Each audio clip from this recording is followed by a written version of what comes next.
Welcome to the NZIIA podcast. Here we talk all things international, from trade to geopolitics to diplomacy. The NZIIA seeks to encourage an understanding of the importance of global affairs to the political and economic well-being of New Zealand, as in this interconnected age, what happens beyond these shores affects us all at home.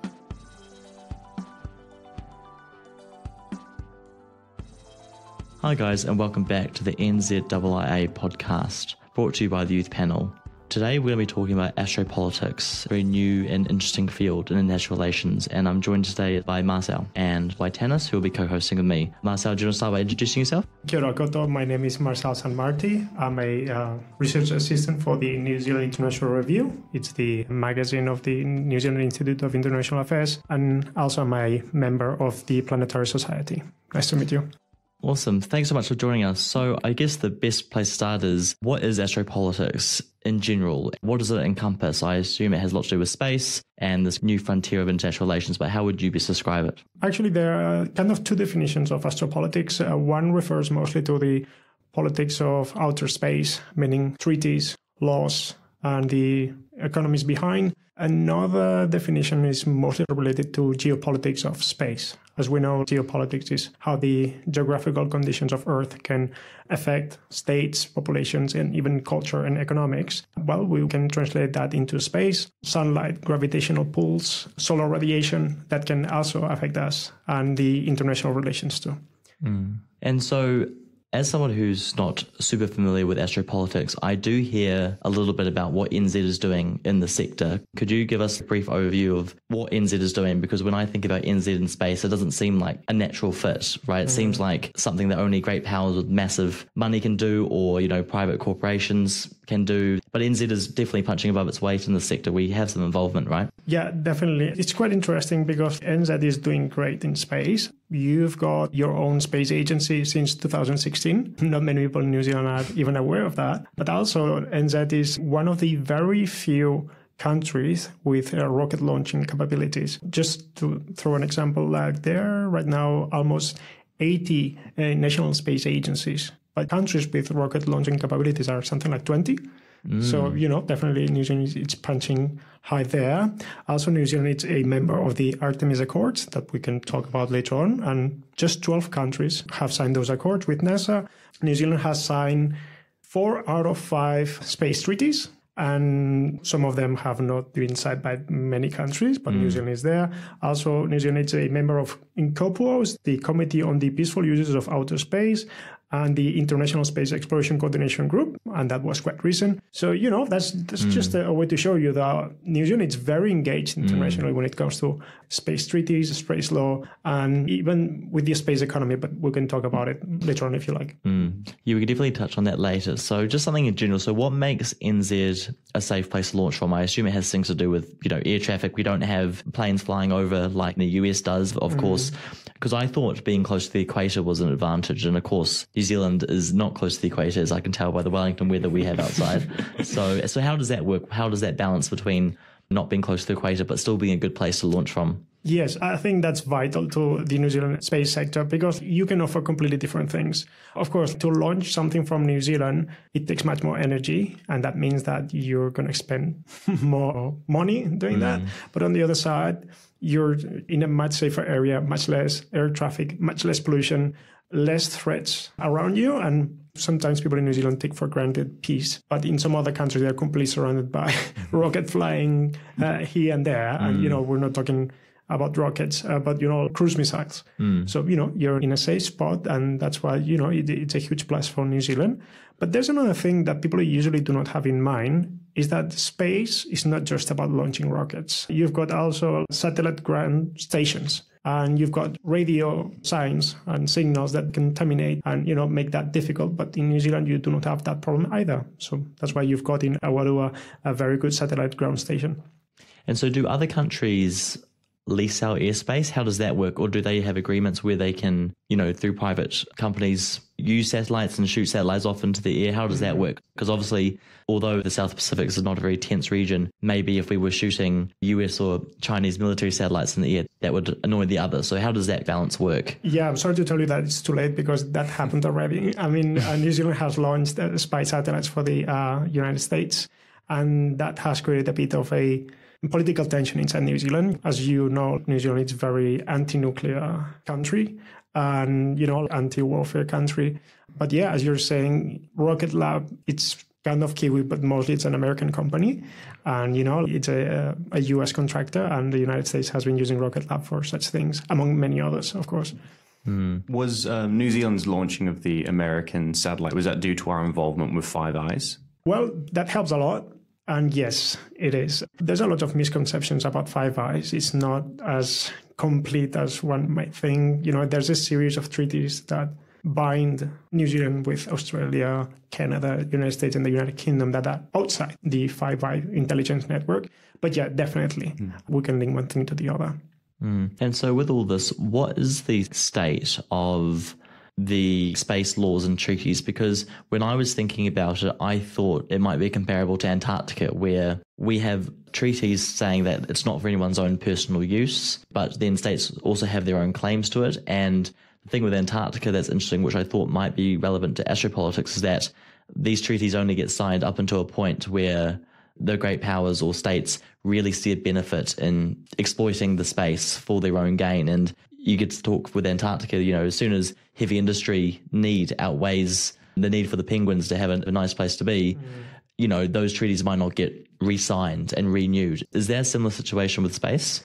You're making a very interesting point. And let's face it, usually politics are not under the law. Laws are following politics. Laws are basically showing a power balance on Earth. And that is changing at the moment, as we can see, right? We're not living in times of Cold War, but of cold peace, because there are emerging powers, and then there are old powers that just want to, keep staying up. And that's why we've got the Artemis Accords pushed by NASA.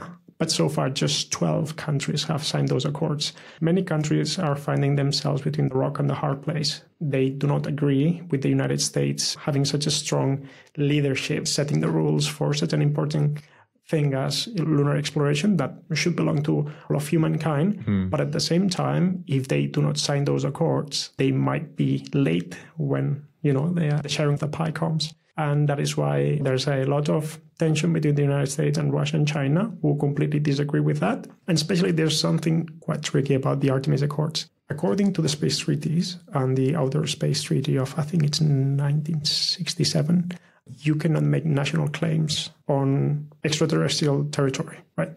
But the Artemis Accords are mostly about resources and ownership of resources. So you do not own the land, but you can own the resources that come out of that land. Right. That's a bit tricky, isn't it? And that is why many countries are not satisfied yet with the Artemis Accords. And you could also be quite tricky with that wording as well, because with military bases, countries don't own the land per se, but they could certainly lease it and utilize it for its strategic resource of being in a certain location, right? So that same tricky wording can apply, I suppose. But I did read that the international space treaties forbid the establishment of military bases on the moon.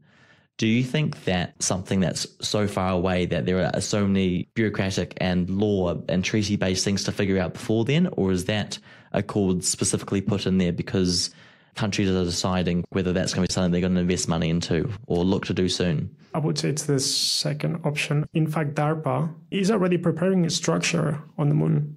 Of course, they're not using arms or weapons. They are just using the words of structure that can be used for this and that. But what they're building up is the potential of military bases to be there. And right after China announced a lunar research base together with Russia, that also can be turned quite easily into a military outpost. So, things are getting hotter. I mean, yeah, as you said, you're seeing the infrastructure being built, and one man's military base is another man's security on his infrastructure that they've built, You're absolutely right. And another very interesting thing I was reading about was that although lots of people can preach the fact that, space should belong to everybody, the closest thing we have to that is the International Space Station. But even that is riddled with tons of politics where, if I'm correct, the US has blocked China's use of it, and China has responded by saying they'll do their own thing. But how does that work in terms of having universal multilateral treaties, and yet some countries are blocked from using what seems to be the main collaborative piece of infrastructure in space? Yeah, well, I think it's a very classic yin and yang scenario, collaboration and competition going together in hand at the same time. You can have a larger amounts of collaboration or larger amounts of competition, depending on the times. But yeah, that's a great example. We saw it already with climate change, right? This is affecting all of us. And competition, it's quite leading at the time. I mean, we also have seen how the United States and China have signed an agreement of, trying to reduce carbon emissions.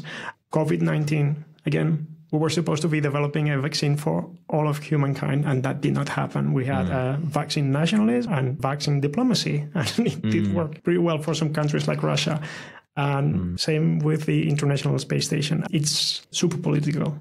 It's not that the United States, you're absolutely right, they banned China because they were very afraid of technology theft. And China decided to have its own space station. And in fact, it's working. Right now, we've got 2 space stations, the International Space Station and the Chinese one.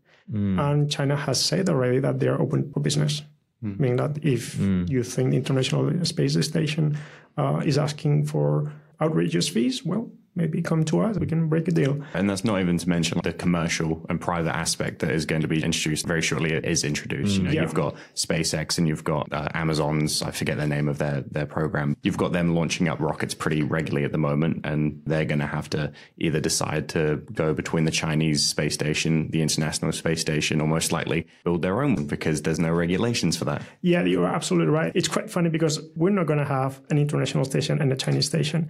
The International Space Station is supposed to be commissioned between 2024 and 2030. What NASA wants to do is to substitute the International Space Station for private space stations. They've got up to 12 projects in hands right now. And as you say, there's one from Blue Origin called Orbital Reef. There's one from Axiom. That probably is the one that we're going to see soon, because Axiom is basically creating a module for the International Space Station. And then when the International Space Station is commissioned, from that module, they're going to create their own space station. But also you've got Lockheed Martin planning to create something called Starlab in 2027. So, it's a thing. And the Russians also have said that they're not going to be joining the Chinese because Russia in space do not want to be a junior partner to no one. So you're going to have the Chinese space station, the Russian space station, the several private stations. And basically, this economy of space, it's a snowball that keeps growing. Because almost it's going to be a ticking point when, as soon as it becomes economically viable to access the resources of space, the scales almost get tipped.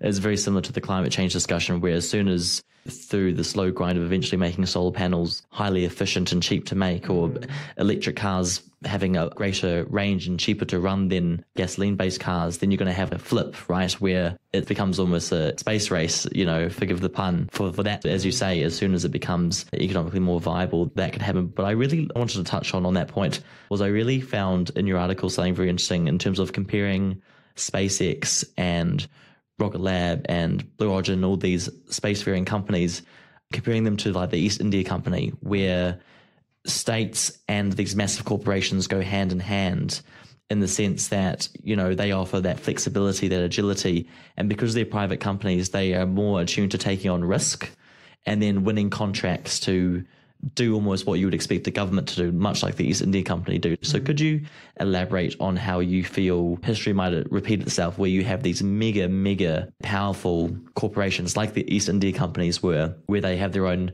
military wings and they basically do the state's business on behalf of the state? Yeah, definitely. But when we think of private corporations, and because my background is history, I used to be a historian, and we completely ignore the immense role that private corporations have played through history. I myself, I come from Catalonia, and I used to be a member of the old Crown of Aragon in Spain. And there was a moment that our language expanded until Greece, because we had a private company of mercenaries called the Catalan Company that basically did that for the Catalan government and the King of Aragon.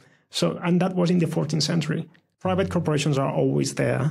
and they're part of the game. And so we keep mentioning about SpaceX, but in China, you've got also companies doing that. And even in Russia, that usually Russian economy is not performing that well in some senses, but you've got Arsenal and they're contractors of the Russian government. And as you brilliantly said, they've got the flexibility, they've got the timing, and they're willing to take the risk. If you are a public institution and someone dies during the launch or something, well, you're going to be quite in trouble because you've done that through taxpayers and you've got that responsibility. If it's a private company, well, that person signed a contract and everyone is not going to be cool with that, but it's going to be understood in a different way, I think. So I think that the point with private companies is that mostly they've been ignored through time and they hold a huge amount of power, as we know, every time we switch on the phone. Just on another thought as well is whenever we look at depictions of sci-fi in literature or in movies, you know, we see it as, you know, the tech giants, you know, those private multinational corporations become more influential than the concept of the nation state. And then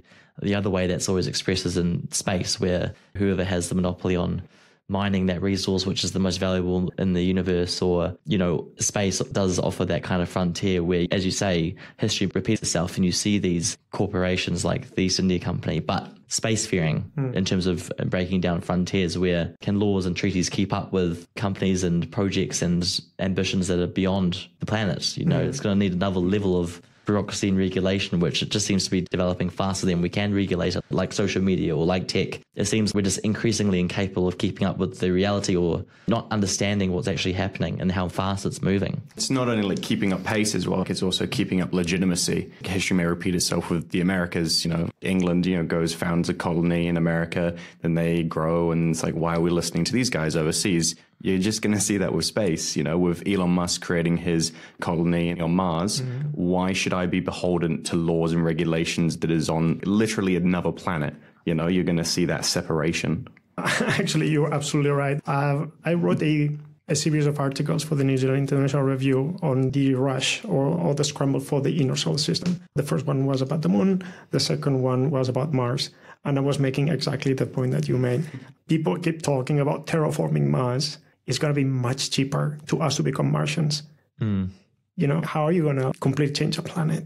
You know, the amount of energy and money and resources and time you're going to need. It's going to be much easier for you to change your genetics, which is something that we can do nowadays. But then you're going to come with ethics, Earth ethics, and Martian ethics. People from Earth might say like, oh, that's ungodly. People from Mars, it's going to be like, well, it's going to help me live in there and survive and thrive. Mars is not like the moon that is just 3 days away from us. No. It takes several months. So as you're saying, it's going to become its own separate thing. I know that it sounds like very science fiction and very much like one of those HBO or Netflix like shows. The Expanse is a good example where there would be, that's a good example, I think. Yeah. On that line, I think that is like one of the most accurate depictions of technology aside, but politics of that show is just incredibly realistic, in my opinion. Going back to my childhood days, but another really good sci-fi expression of what space might be like was the Infinite Warfare campaign of Call of Duty. And in that way, the way they depicted it was that because the people who grew up on Mars, they're born into a military, corporate, tech society where they didn't grow up in a nice, plush water, greenery, nature environment. And the idea behind the campaign was that eventually the home fleet of Mars, which was the frontier of tech and space and everything, became more powerful than the home fleet of space. And so you had eventually a breakaway, you know, kind of like the 13 colonies broke away from the UK. And so you're going to get into that kind of discussion where, going back to the DARPA point we brought up, is that a lot of things that DARPA was saying is that building and 3D printing and a lot of things that are difficult to do on Earth conceptually are a lot easier to do in space. So very quickly you might have lunar bases being at the forefront of technology development rather than them being in the science labs back on Earth, because the being in space and the know-how to get to space and to remain in space ends up creating an environment where you're able to push boundaries a lot easier. And so, very quickly we might look up and see that there are actors operating in space that we can't control, much like we have non-state actors operating on Earth that we can't control. Because we often talk about, what if a terrorist group gets a nuclear weapon? We could very easily change that discussion to what happens if a terrorist group hacks a military satellite that has kinetic weapons attached to it or something on that line. Some discussions about space piracy are already on. You know, it's like you've got a place with not much regulation. You've got rocket launching technology becoming cheaper and cheaper by the time. Honestly, it's mind-blowing, right? It sounds mind-blowing. But that's something else I want to point out. The importance of space culture that is pushing all of this. It's involved with the economy, it's involved with politics. And people who might think, oh, you've been playing video games too much, you've been watching too much Netflix. That's precisely the point. Elon Musk has been watching lots of anime, right? Jeff Bezos have been watching lots of Star Trek, and now we've got, Captain Kirk going to space. I do not know if you know this, but Heinz Ketchup has released a tomato ketchup special edition called Mars. They grow the tomatoes under Mars conditions. These men sound silly, but I think it's an excellent reflection of the age we're living in. And I think we should be more aware of that. And I think that's a good transition into another element. So we talked a lot about the kind of laws, cultures, and treaties side of things, but I'd be really keen to bring it back down to what is space warfare and security kind of looking like, because a lot of the things I was reading was saying that, much like we've discussed, what you could be able to mine and access in space could completely overhaul mining and trade and economics down here on Earth. But another element that space really breaks down a lot of barriers and frontiers and completely rewrites the rules is the fact that it's the highest ground, and that lots of your ground or even now air power movements could be nullified by military applications that are thousands and thousands and thousands of feet higher, monitoring and tracking all the ground movements, all the air movements, all the naval movements on Earth, and basically rewrite the book on how security and strategic competition is waged. It's quite interesting. I do not know if you remember when Donald Trump said that he was going to create a space force, and everyone was laughing about it. Everyone was laughing about Donald Trump using Twitter to do politics. And now what? Everyone is using Twitter to do politics, right? So I know that Donald Trump was very special. I'm going to be polite. But, at some point he was making very good points, and everyone was laughing about Space Force, and even Netflix had the show mocking the idea, yada, yada. Not many people know that right after, France and Japan followed suit. And France announced that its future generation of satellites might be wearing either machine guns or laser beams. Does that sound futuristic enough to you? It does to me. Yeah. So this snowball was talking about the space economy. We're talking about all of these satellites, right? At the beginning was nanosatellites. Back in the day, a satellite was the size of a truck, and it was super expensive, and just a few countries would have the infrastructure money to get those satellites. Right, we've got nanosatellites. Oh, great. You can have a satellite now for a few $1,000. I think it's less than 100,000 New Zealand dollars. You can have your own satellite. Because of that, things are moving on, and then you're going to have reusable rockets. Great. And then you're going to have space stations. Wow, amazing. Well, all of that are huge economic assets that you need to protect. And who's going to do that? Well, Space Force. Yeah, well, also, it kind of links back to our discussion about how if the treaties and laws and culture aren't able to keep up with the reality, then that's when security and nation-state security steps in, where if the laws and the treaties aren't good enough at protecting what might be eventually critical supply chains and critical resources, that's when the states will take it into their own hands. And Tanis and I were discussing before we started that lots of different areas like the EU and Russia and China are starting their own basically GPS systems, so they're no longer reliant or use the American-based GPS system.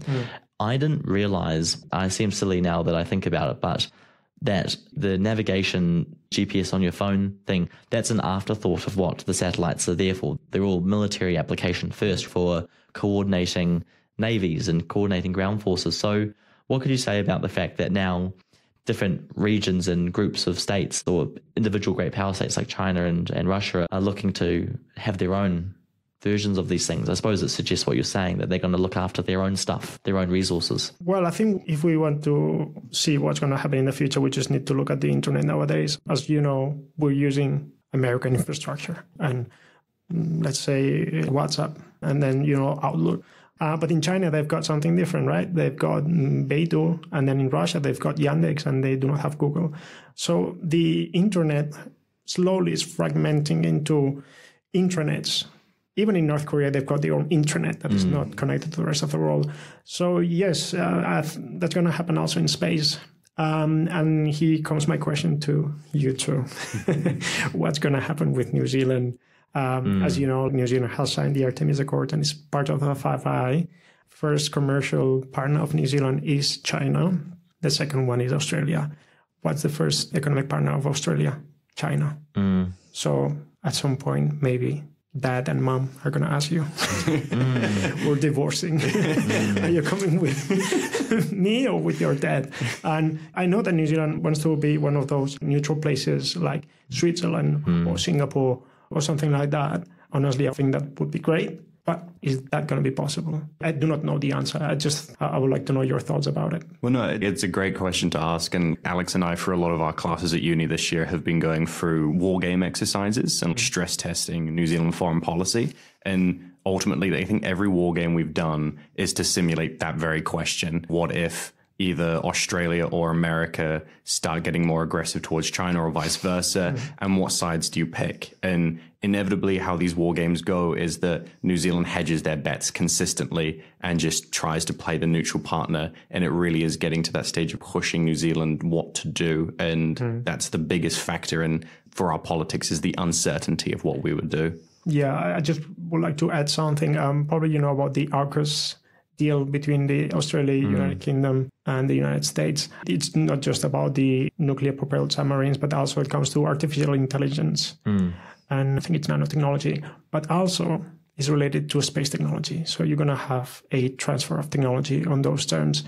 As New Zealand is punching about its weight on space, maybe that's going to be a way to drag you in. Maybe it's just another question to you. Yeah, no, the AUKUS thing is very interesting because that was something that I had heard being echoed, which was it actually isn't about the submarines. It's about basically sharing the US's technology edge in those areas that come attached to nuclear propelled submarines, because what becomes attached to nuclear propelled submarines is, as you say, the nanotechnology, the tracking, the coordinating from space, the satellite-based warfare, space warfare we're talking about. It's all joined together. And so Australia getting access to that information, that technology, basically I've heard comments that it means the Australian technology and naval side of their submarine fleet becomes basically attached to the US's fleet, which that's why the technology sharing occurs. So you can make those things operable together. But another thing I wanted to touch on is, did you hear about China testing a supposed supersonic weapon recently? Are you talking about the missile? The missile, yeah.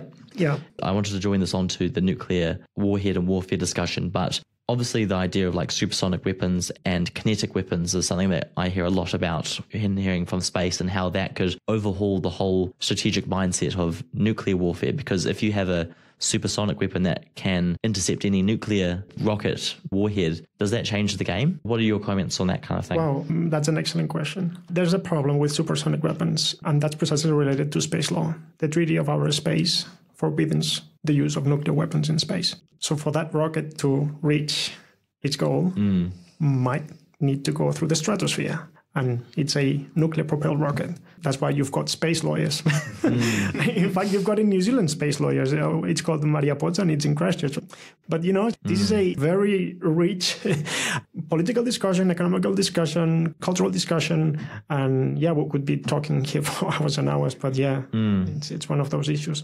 It's very interesting, the idea that, because obviously Tanis and I are international relations and more specifically strategic studies students, and one of the dominant things that has occupied our essays for all these years is nuclear warfare and concept of mutually assured destruction. But what's becoming more apparent is that these new technologies which are attached to this new frontier of space and the weapons and the treaties that all coincide, the state interests, the multilateral interests, is that if you have some sort of blanket breakthrough in technology where rockets change all of a sudden, it seems like the logical next step is a mad scramble, because then it means the old nuclear arsenals are completely outdated, and the whole concept of whoever has some sort of strategic first strike ability, it seems like it overhauls the entire strategic thinking, and that these technology pushes into space could totally destabilize the old way of understanding how balance is formed in the international environment. Yeah, it's quite interesting, because at the end of the day, I'm always thinking about the Cuban Missile Crisis. Things did not happen because we all know that this is the end of the planet as we know it. And so we don't even need to wait for climate change. We're stupid enough, right? And I think nuclear weapons are going to keep multiplying, but not to be used. Actually, because of the energy crisis, as you probably know, there's an energy crisis right now. Because people did not understand how painful energy transition is. We're going to move to renewable energy and everything is going to be fine. Well, no. There's a huge demand for energy, and because you've been shutting down the investment in solid fuels, well, it looks like you're not producing enough energy through renewables yet. But that's a completely different topic. But my point is that nuclear power can make a comeback. And in China, they're already doing research to have a greener nuclear power. As we know, nuclear power is quite efficient and, it doesn't pollute, but then you've got the toxic waste. So China is trying to find a way to reduce that toxic waste dramatically, which would be a revolution. Also for space, you can have a central power in the moon or Mars, most probably in Mars, because, sunlight is a bit more difficult to get in there because of sandstorms. But, you can have a nuclear propelled rockets to explode and go much faster, and people are going to be a bit more chill about nuclear energy, Yeah, because it does seem that nuclear energy is a bit of it's obviously the energy discussion, we could talk for another hour, but it does seem as the world, everyone becomes generally richer and global middle class rises, the energy consumption that households and individuals consume is a lot greater. And to your point, I have been reading as well that a lot of nuclear power plants are very old and lots of them are going offline. But as we've said, the green energy can't keep up. So it'd be very interesting to think that space and this energy need could coincide and nuclear energy might have a resurgence, and then what this might mean for both security and economically in terms of space. I know people have been talking about fusion energy forever, hydro fusion energy, and that's like a really green form of nuclear energy, but they might figure out how to do it next week, and then that overhauls everything we know. Just going to ask you about that as well, the future of energy in space. I know one scientific method of evaluating a species like advancements is their energy. One of the big ones is the Dyson sphere, being able to encompass the sun with solar panels and draw energy solely from that. And then there were other examples, like Alex was saying, because nuclear, for a large part, it's a very an emotional argument. What if something goes wrong? If you can start having nuclear power plants on other planets or outer space where the effects, if something did go wrong, isn't that bad compared to what it would be at Earth, you've obviously got a whole game-changing rush to then put energy outside of Earth, Yeah, I completely agree with you. I honestly do believe that we might see a revival of nuclear energy, and also because it depends on the country. For example, probably the ones that are pushing that the most, one of them is Russia.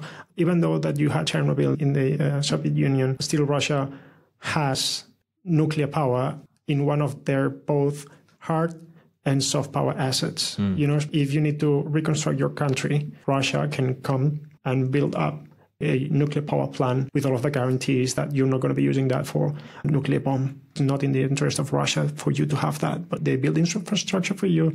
They've been doing that in several places. Same with space. Probably they're going to be the first one using a nuclear-propelled rocket. They announced that they want to go to Jupiter with that, which is awesome if they can do it. And it looks like they're the ones experimenting the most with cruise missiles propelled by nuclear energy. As you're saying, if it's in space, and that's why, this is just an opinion, is that probably we're going to keep using solid fuel rockets to go to the moon, and from the moon, then we might be using nuclear power rockets. Because the moon is going to become something like a petrol station-ish.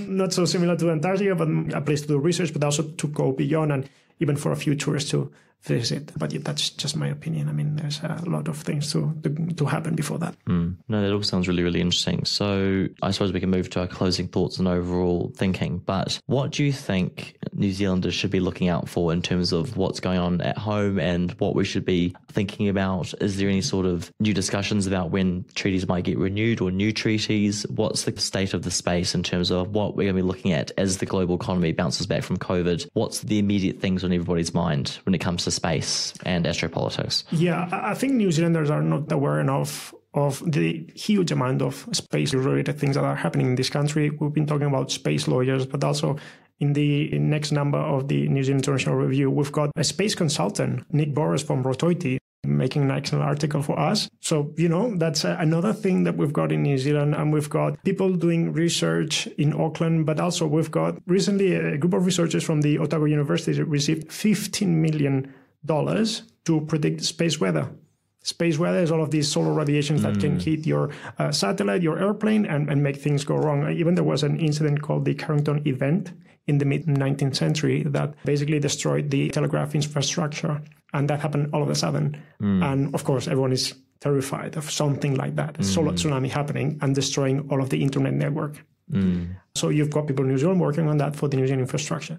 There's a huge amount of things. Of course, you've got Rocket Lab, but please be aware that beyond Rocket Lab, there are Sound Aerospace or Kia Aerospace, many other companies doing lots of great things in New Zealand. So, please do a bit of, you just need to type down or search in New Zealand Space Agency website, and they've got tons of very interesting information about the space sector in New Zealand. Yeah, I couldn't agree with you more on the fact that in New Zealand, we don't really think a lot about space. Reading the articles that you sent through to us and some of the articles that Alex found himself, it was very eye-opening to see how involved New Zealand is. Because when you talk about New Zealand economy, it's like dairy or it's, like sheep or meat. You don't think about space. Even talking about space politics, there was, I think, one subject from my whole university that touched on space. And that was, again, equating it to the Antarctic, saying how well we do in the Antarctic is going to set up space, how we deal with these territories that have resources that no one can actually claim but still use. And yeah, again, I think that is very interesting. We need to increase exposure to this. Yeah, because again, to your point,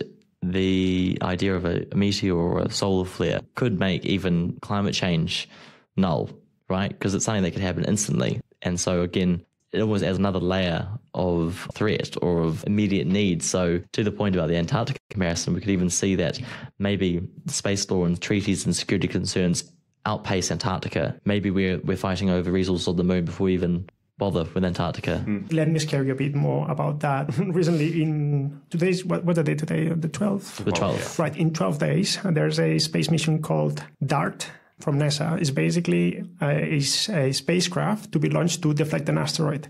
So it's called Earth Defense. So, there's that's related to the military and threats, and that's a common threat for Earth.